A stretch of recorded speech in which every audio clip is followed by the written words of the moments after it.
On today's hot sheet, I'm discussing home seller profits in 2023, institutional home buyer consolidation. And weekly unemployment data. Today is Thursday, January 25th, 2024. I am Byron Lazine, and the hot sheet starts now.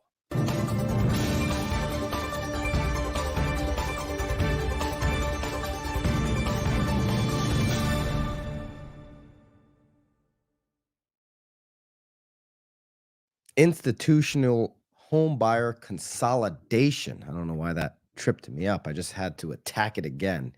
If you saw the intro, you know what I'm talking about. Good morning. Let me know which market you're tuning in live from. I'm here in my Connecticut studio and happy to be with you this morning to get the most out of what we do here at BAM. Join BAM X. Link is down below. Use code HOT to get 10% off of that. Home seller profits have been hot as of late. And Adam, ATTOM, did some analysis on just that. Let's take a look. Home sellers made a $121,000 profit on the typical sale in 2023. Sellers were cashing in. This generated a 56.5% return on their investment. We know many folks who bought before 2020, if sold last year, even doubled up in many markets, but 56.5% is the return on investment for 2023 on average. Both gross profits and profit margins, though, decreased from 2022, marking the first declines since 2011. But let's take a look at the chart. These declines aren't to be worrisome because they are still massive opportunities for cashing in. 57% last year, the 56 plus that we mentioned, 121,000. That's down from 2022, first time since 11, but only down from 60% and 122,600, making 2023 the second highest year in both categories as far back as this chart goes, which in this chart is 2008. I'd venture to guess one of the top two or three numbers in the last 25 years. National median home prices, slowest pace in 12 years. But these gains year after year after year for 12 years were obviously huge and significant. So the number is still there. That number has translated into early 2024 for home sellers who want to cash in on this type of return on investment or just the overall number, the overall profit into their bank account, still have that opportunity here, obviously, in 2024. Rob Barber, who's the CEO at Adam, Haley, I don't know, it's not letting me go here. There we go. Last year certainly stood out as another very good year for home sellers across most of the United States. Typical profits of over $120,000 in margins, close to 60%, were still more than double where they stood just 5 years earlier. But the market definitely softened amid modest price gains that weren't enough to push profits up higher after a long run of improvements. In 24, the stage seems set for more small changes in prices as well as seller gains, given the competing forces of interest rates that have headed back down in recent months and home supplies that remain tight, but home ownership costs that remain a serious financial burden on many households. So basically what he's saying there, Rob Barber, and this is directly out of the today's show notes, which is available for all of our BAMX members. Rob Barber, CEO at Adam, basically saying there, hey, you may come down a little bit this year off of the chart that we just showed.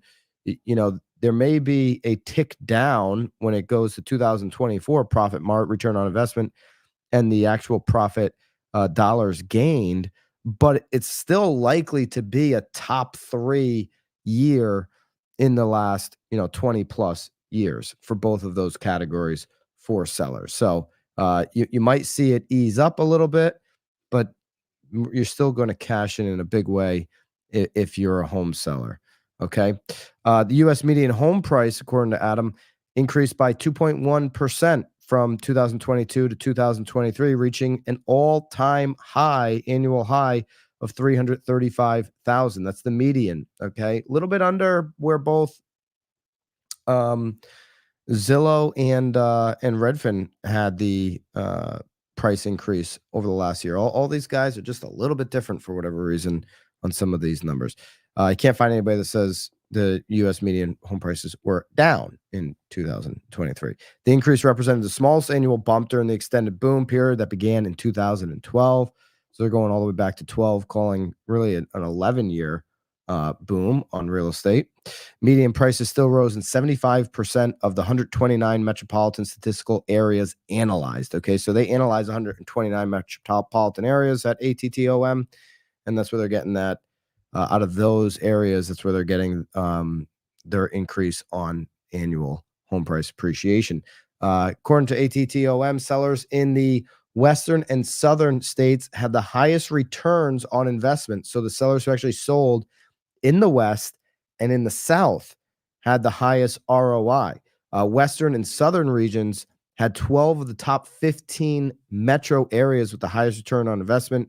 San Jose, Knoxville, Seattle led in ROI, those three particular areas. Okay, so interesting there. Profit margins on typical home sales decreased in 65% of the metro areas analyzed. Okay, but still, we saw in the overall chart, we're talking a small decrease, still a much larger number than any of the prior years. The largest decreases in investments were also the largest decreases in investment returns were also in the South and the West. Port St. Lucie experiencing the biggest decline in ROI. All cash purchases accounted for 38% of single-family home and condo sales in 2023, the highest level since 2014. Okay, that's a huge number here. All cash purchases accounting for basically 4 out of 10 single-family home sales in 23. That is something that could be a piece of content. That could be a leading line on an email subject. That could be a text blast. That could be some information out to your database. That's why these show notes are so valuable. There's just an absolute copy and paste component to these that can help.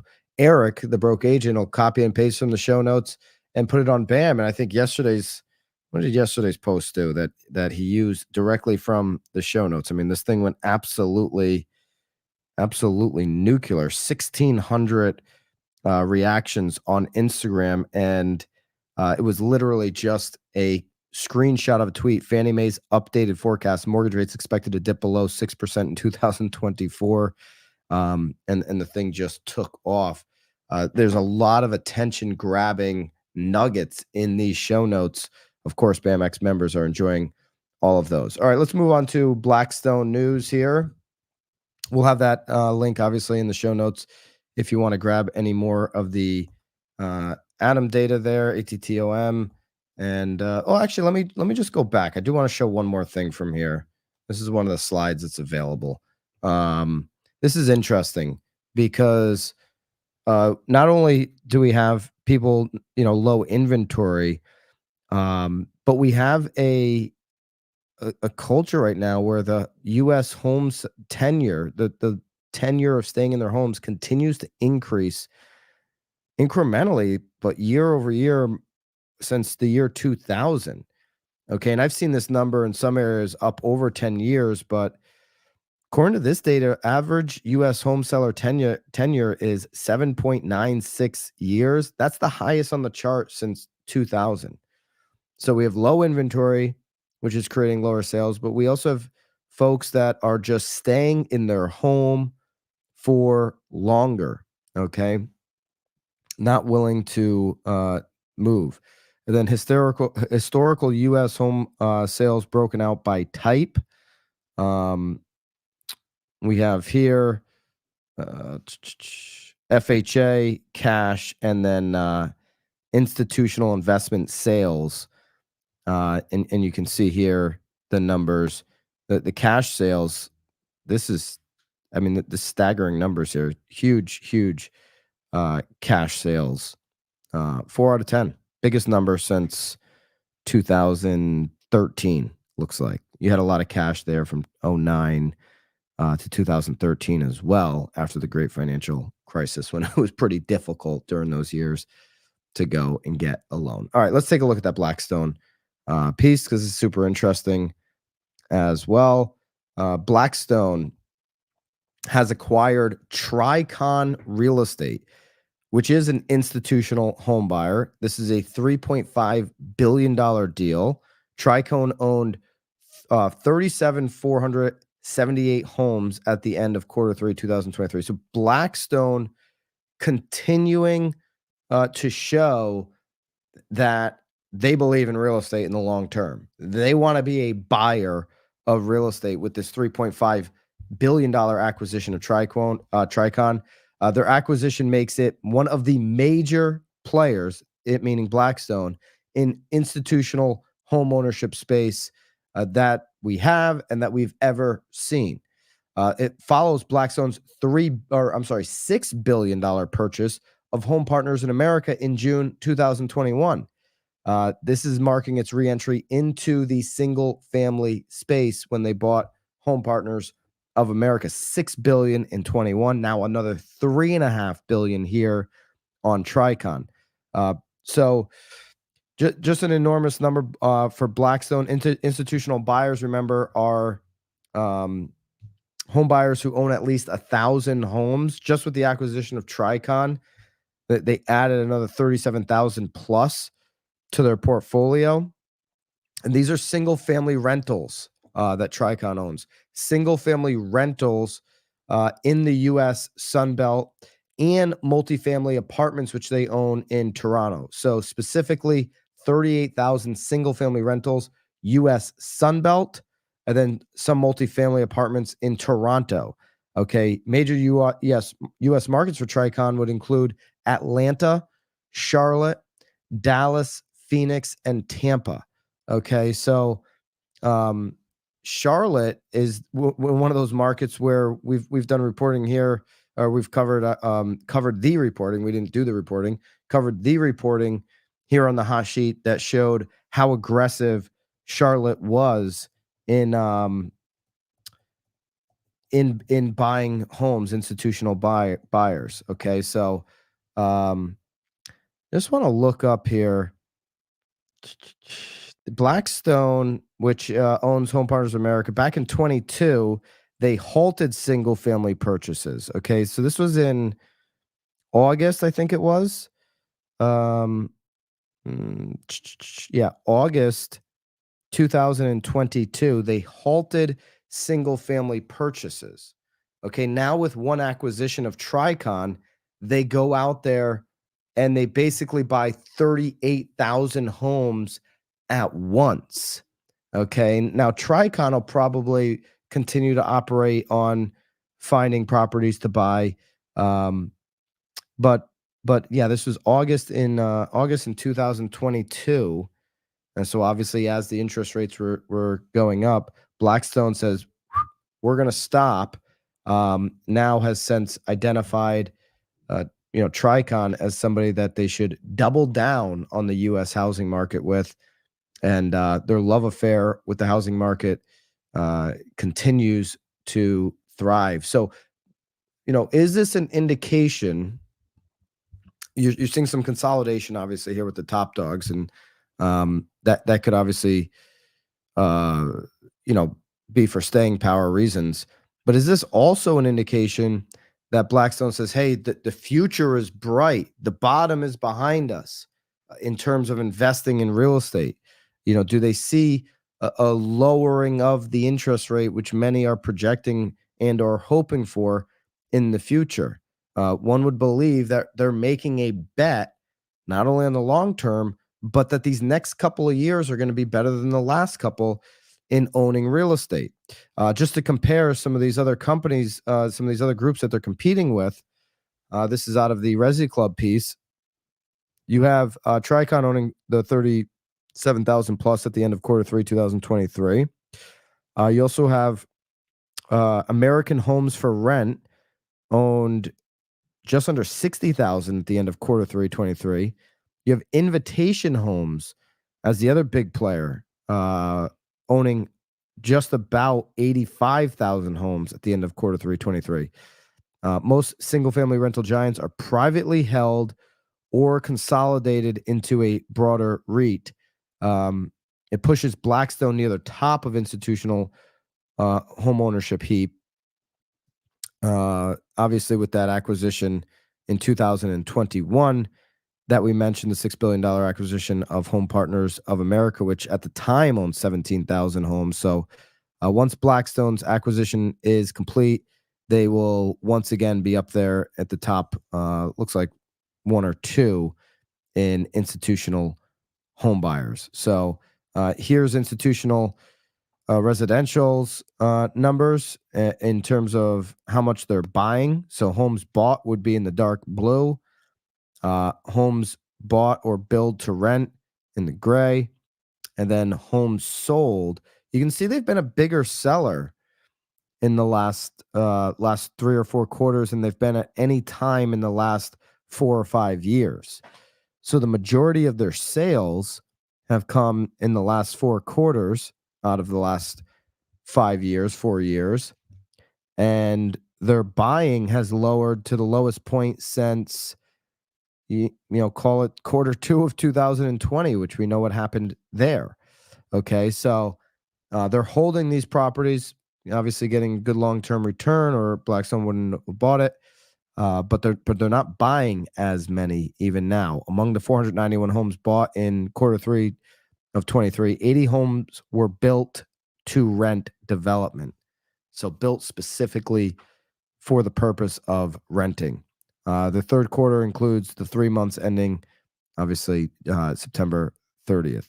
There you go. Here's another look at where they own the majority of their homes, according to Parcel Labs. Only includes housing markets where Tricon owns at least 1,000 homes. You've got Atlanta at the top of the list. Charlotte now number 2, almost 4,000 homes in Charlotte. Dallas, almost 3,000 homes. Phoenix, almost 3,000. Tampa, 2,300 plus. Houston, 2,000. Indianapolis, just under 2,000, under 1,900. Nashville, 1,700. Jacksonville, 1,400. Columbia, South Carolina, over 1,200. San Antonio, just over 1,000. Las Vegas, just over 1,000. Those markets where the institutional buyer is very active is, agents will say, hey, it's competing an inventory crisis for us, but it's also an opportunity for those agents in those market to show multiple options for potential home sellers, because they are being conditioned to potentially receive offers from all of these institutional buyers, and really giving them, a whole a la carte option of those, and then what they can do working with an agent and getting the most out of the market. I think it brings an opportunity for the agents that are smart about leveraging that. All right, Blackstone doubling down on real estate. Let me know what you think down below. Does that mean good things for the future of the market right now here in 2024? Or is it more of the same from institutional buyers just scooping up the opportunities on the long-term return on investment? Okay. Unemployment insurance weekly claims in the week ending January 20th, seasonally adjusted initial claims were 214,000, an increase of 25,000 from the previous week's revised level. Okay, interesting. The week's 4-week moving average was 202,250, a decrease of 1,500 from the previous week. The advanced number of initial claims under state programs unadjusted totaled 248,000 in the week ending January 20th. So interesting here that this number is ticking up for the first time, seems like in forever. Okay, finally, I'm saying finally. We don't want initial claims to go up, but you see the blue line, the weekly number jumping up. It will make the Fed's job easier. That this could bring, a reaction from the market that is favorable for rates. You never know. I mean, we'll take a look at the 10-year here in just a second, but the advanced seasonal adjusted uninsured unemployment rate is 1.2% for the week ending January 13th. These are still very low. Job market is still very strong, and there you go on initial claims as we continue to watch that as it impacts the economic data. Let's take a look and see if it had any impact here on the 10-year. 10 years down a little bit. The problem is it jumped up yesterday after the show. We got as high as almost 4.2 in the 1-day range. We're down towards the lower part of that range. So 8:30 is when these claims, the job claims came out. And you do see that right at 8:30, we had it. I mean, this is 8:29, 8:30. See it just drop down? Boom. It goes from near 4.2 right down to, these low 4.1s in the 10-year. So this news, a little bit of an increase on initial job claims, had a little bit of an improvement on the 10-year. This is the balance of what's going on with our economy and the inflation. It's like, hey, let's have a little bit more unemployment than we've had, not runaway unemployment. Let's continue to bring inflation down. That's that like happy medium soft landing scenario, avoid recession. That's dream scenario for Jerome Powell and the Fed. And if that were to happen, then we start to see these long-term rates hopefully work their way down. The 30-year fixed did not do that yesterday because the 10-year went up yesterday, 6.95 off of a 6.92 the day before. We'll continue to watch that here today. I'll be back with you tomorrow here on the Hot Sheet on a free format Friday. Get the most out of everything we do at BAM by joining BAMX. Use code HOT to get 10% off of BAMX. And I'll look forward to answering your questions and covering everything that happened in a 24-hour look back on housing tomorrow with the Hot Sheet, 9:30 on the East, 6:30 on the West. Until then, of course, toodaloo.